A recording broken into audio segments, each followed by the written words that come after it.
गांव भैरवपुर अपनी खूबसूरती और शांति के लिए जाना जाता था, लेकिन रात होते ही ये गांव डरावनी कहानियों में बदल जाता। लोगों का मानना था कि गांव की सीमा पर स्थित पीपल के पेड़ के पास एक काला कुत्ता दिखाई देता था, जो भी उसे देखता या तो गायब हो जाता था या फिर पागल हो जाता। गांव वालों ने इसे काल रक्षक का नाम दिया। युवक अर्जुन, जो शहर में पढ़ाई करके वापस गाँव लौटा था, इन कहानियों पर यकीन नहीं करता था। वह गाँव वालों के डर को भ्रम कहकर टाल देता था, लेकिन उसकी सोच तब बदल गई जब एक रात उसके बचपन का दोस्त रघु उस काले कुत्ते को देखने के बाद गायब हो गया। अर्जुन ने फैसला किया कि वह उस रहस्य का पता लगाएगा। उसे समझ नहीं आ रहा था कि गांव वाले इस बात पर इतना डरे हुए क्यों हैं। क्या ये वाकई में एक कुत्ते का काम था या फिर कुछ और? अर्जुन ने अपने दोस्तों और नीरज को इस मामले में साथ चलने के लिए मनाया। तीनों ने तय किया कि वे उस पीपल के पेड़ के पास रात बिताएंगे। गांव वालों ने उन्हें रोकते रहे, लेकिन अर्जुन ने किसी की बात नहीं मानी। रात गहरी हो रही थी, पीपल का पेड़ अंधेरे में डरावने लगने लग रहा था। हल्की हवा चल रही थी और हर पत्ते की सरसराहट उन्हें और भी बेचैन कर रही थी। अचानक पास की झाड़ियों से काले रंग का एक बड़ा कुत्ता बाहर निकला। उसकी लाल चमकती आंखें अंधेरे में जल रही थी।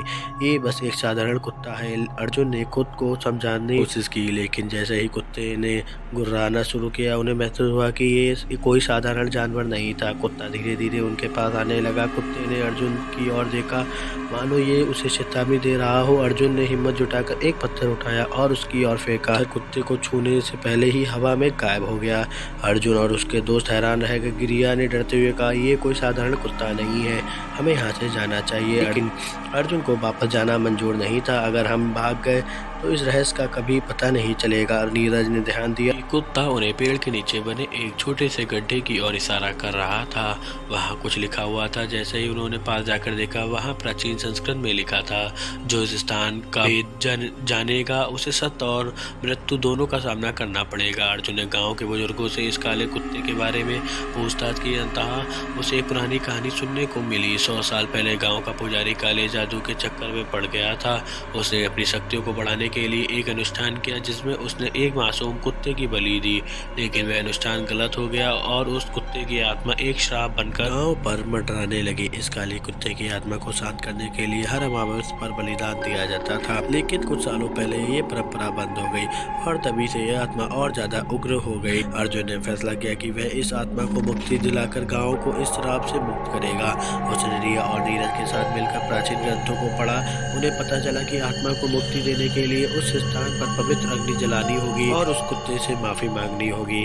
रात को तीनों फिर से उस पीपल के पेड़ के पास पहुंचे। उन्होंने मंत्रोच्चार शुरू किया, लेकिन जैसे ही मंत्रों की आवाज तेज हुई, हवा तेज चलने लगी। कुत्ता फिर प्रकट हुआ और इस बार वह और भी बड़ा और भयानक लग रहा था। उसकी आंखों से आग की तरह रोशनी निकल रही थी। कुत्ते ने अर्जुन की ओर छलांग लगाई। अर्जुन ने अपनी पूरी ताकत जुटाकर मंत्रोच्चार जारी रखा। तभी अचानक एक तेज रोशनी हुई और कुत्ता दर्द भरी आवाज में चिल्लाने लगा। रोशनी ने खत्म होते ही कुत्ता गायब हो गया। अर्जुन, रिया और नीरज ने महसूस किया कि हवा अब शांत हो चुकी है।